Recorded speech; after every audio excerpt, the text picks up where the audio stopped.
乖，这里面还有一个。哇，这个被我一碰就缩回去了，这个也差一点缩回去。这是两口子吧？一起卧杀，搞什么？现在天气热了，这个发财蟹也出来了。这种螃蟹一般都生长在那个泥巴里面，海边上特别少。就这样的螃蟹都可以生吃，就这一个半个的我也不能吃它。它也不卧杀，给它放这儿吧。要是多了我就给它带回去。一般称的都是这样的洞口，但是这边是泥滩，泥和沙子在一起的，肯定就不是称的了。这是个海豆芽，这么小还，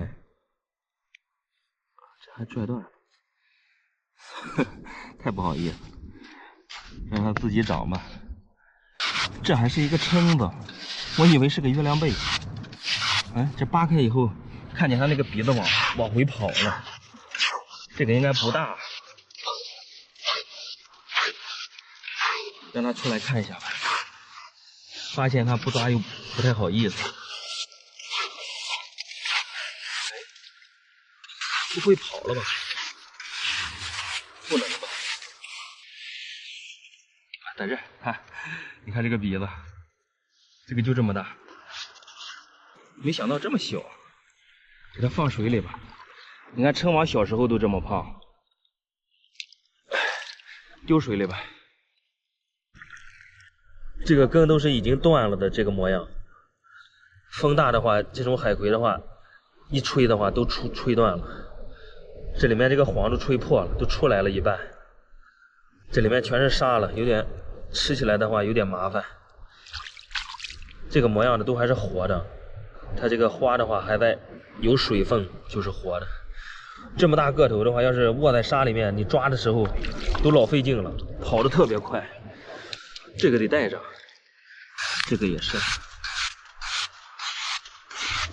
现在你要是想抓这种月亮贝的话，可以抓个小半桶。